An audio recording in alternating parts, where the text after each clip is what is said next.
Desde que estamos haciendo exposiciones en Tabacalera me ha parecido que es un espacio muy emblemático, de hecho es un espacio muy querido por los artistas y entonces me parecía que era muy interesante crear algo escenográfico dentro de este espacio, dejar a un artista poder jugar con el espacio y con todo el contenido que tiene, ¿no? Que yo creo que los espacios hablan y este en concreto pues a mí me dice muchas cosas y yo creo que Ángel Aro era el artista perfecto por también su calidad de escenógrafo, de director de arte, para poder manejar este espacio de una manera muy personal.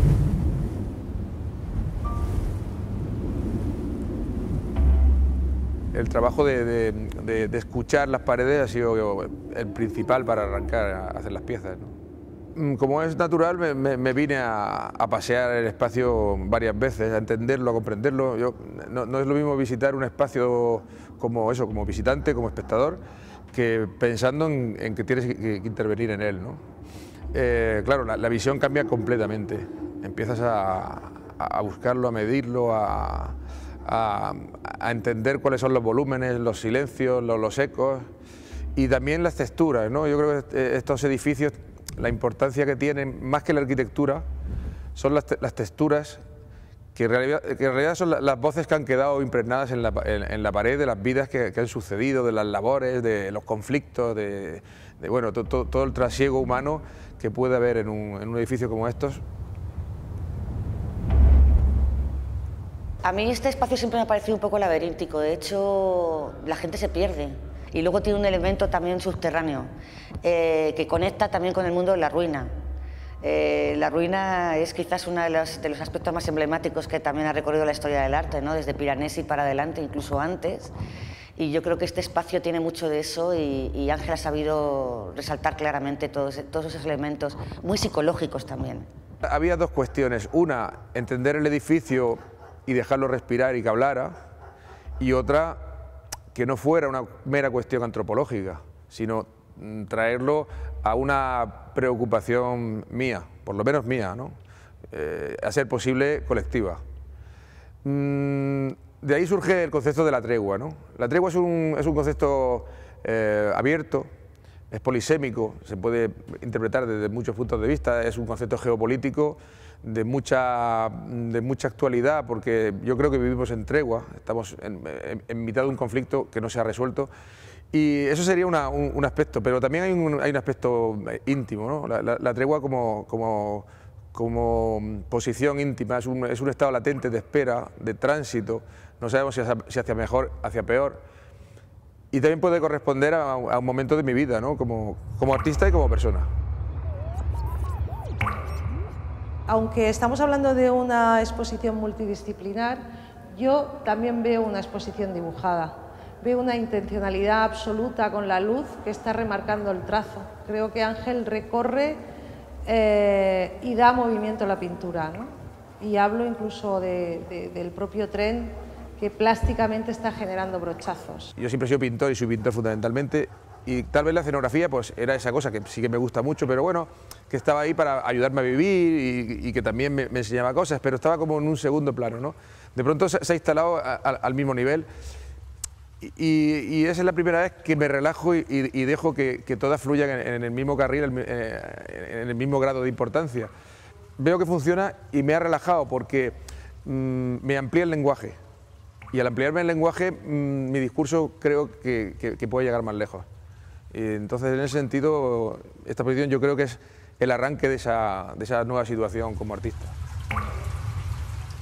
la idea de la obra de arte total, que es una idea muy romántica, pero a la vez también ha cruzado toda la vanguardia y ha llegado al mundo contemporáneo. Y Ángel es perfecto para eso, porque es tan versátil que es capaz de manejar muchísimos lenguajes a la vez. No solamente los clásicos como pintura y escultura, sino también el vídeo, la imagen. Ha sabido integrar muy bien también el tema de la música. Wagner decía que quizás la obra de arte total más perfecta era el teatro griego. Y yo pienso que esta obra de Ángel también tiene algo de teatro griego.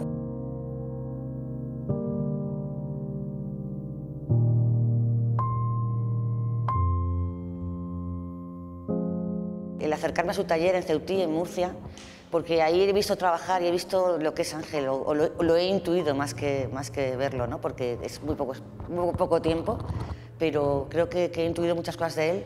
Y a mí me parece que es una persona, un artista integral, en el sentido de que también sabe manejar equipos, compromete a la gente, intervienen muchos técnicos, muchas personas diferentes, con los cuales crea una relación casi de familia. Es un hombre que yo creo que tiene una personalidad arrolladora y que es amigo de sus amigos, me parece, y eso se refleja también en su obra. La intervención requiere una producción que trasciende lo que sería la producción de una exposición de pintura, por ejemplo, ¿no? Desde el primer momento es evidente que lo que tengo que formar es un equipo a la manera de una producción cinematográfica o operística, si quieres, ¿no? Bueno, ahí tiro de mi bagaje como escenógrafo de cine o de teatro y digamos que en este caso me pongo en el lugar del director, de la dirección, por primera vez. Aunque no hay un texto, digamos, sí que hay un texto subyacente sobre el cual yo me voy basando y voy configurando las distintas piezas o estancias, y para eso voy organizando equipos que en unos casos son equipos que atraviesan toda la exposición, o sea, todas las piezas, y en otros casos son específicos para una pieza. Y si tengo algún mérito es haber elegido un equipo que ha entendido muy bien el proyecto y que se ha implicado mucho más allá de lo profesional. Cada estancia tiene un tipo de emoción y de vibración, en realidad, en función de no solo del lugar que ocupa, como puede ser el hall que recibe, el pasillo, las pequeñas estancias, las grandes estancias, etcétera, sino también su morfología le da un carácter y tienes que trabajar con ese carácter. Digamos que tienes que hacer vibrar ese carácter a través de la pieza. Sería como entrar en una habitación y darle a un diapasón para que sonara, ¿no? En cada habitación suena de una forma distinta y eso hay que tenerlo en cuenta. Hay que tener en cuenta que el espectador va a ir recorriendo un trayecto que es tu trayecto, el que tú le has propuesto como artista, pero al final es su trayecto. Para mí era importante darle los datos suficientes al espectador para que, digamos, el relato estuviera en unos parámetros emocionales que a mí me interesan, pero lo suficientemente amplio como para que fuera particularmente suyo. Me emociona la pieza del barco porque creo que prologa muy bien la exposición. Es decir, son piezas que formalmente funcionan independientemente, pero que están interrelacionadas, ¿no? Creo que eso explica muy bien la exposición. Creo que es un prólogo absolutamente sincero, ¿no? Con una pieza que no has fabricado, sino que has encontrado y has intervenido, ¿no?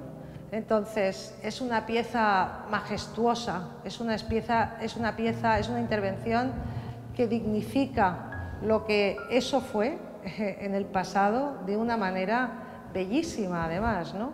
Y creo que está hablando de heterogeneidad, de diversidad, de posibilidad de convivencias múltiples y al mismo tiempo de interdependencia. El principio, ese barco varado, que me parece que indica, que simboliza muchísimas cosas, ¿no? Por lo menos a mí me simboliza muchísimas cosas, creo que además es universal, no solamente a mí.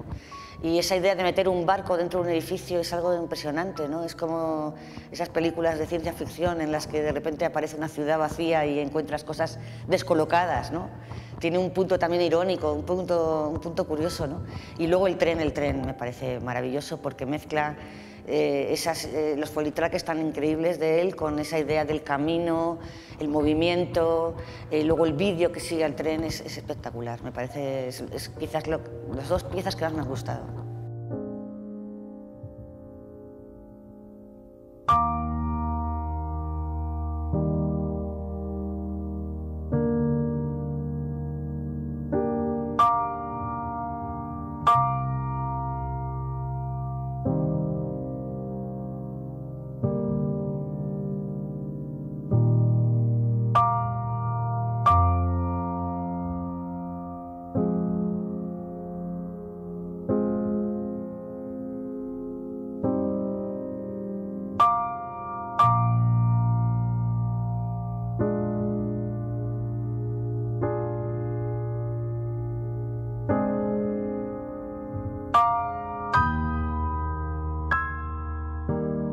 Es una pieza que además habla, para mí, habla con muchísima sinceridad de la situación de la pintura, ¿no? De todas esas tonterías que hemos estado diciendo, que la pintura ha muerto, igual que si dices que, yo qué sé, que el teatro ha muerto, o que el cine ha muerto, que es una estupidez. Son lenguajes creativos necesarios, ¿no? Y son tan necesarios desde el primer momento en que alguien tiene la necesidad de hacerlo.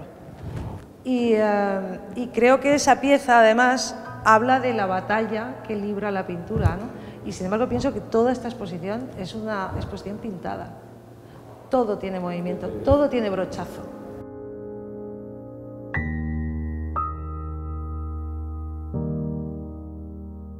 Hombre, el disfrute para mí es cuando oigo, porque es casi una cuestión de sonido, que el lugar y las piezas se entienden, ¿no? Y empiezan a dialogar y se entienden, están hablando el mismo idioma y que llega el espectador y ese diálogo lo comprende, ¿no? Y es muy curioso porque muchas veces son espectadores que no están habituados al arte y me da mucho placer comprobar como un espectador que no es asiduo del arte contemporáneo, etcétera, que tiene sus claves y sus mecanismos de comprensión, llega a entender ese diálogo y llega a, digamos, emocionarse o a sentir algo y te lo dice, ¿no? Y te dice, es que me he emocionado, he sentido esto, no sé explicarlo, pero lo he sentido. Eso quiere decir que ese diapasón del que hablamos no solo lo he hecho yo vibrar en la sala, en la estancia, sino que ha vibrado en el corazón del espectador. Y eso es muy gratificante.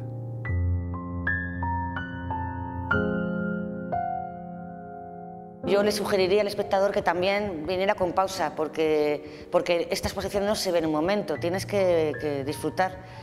Y el tren necesitas 20 minutos, y en este vídeo que hemos visto también necesitas. Y cuando ves una pieza de él, pues requiere una reflexión, requiere un tiempo también de pausa, ¿no?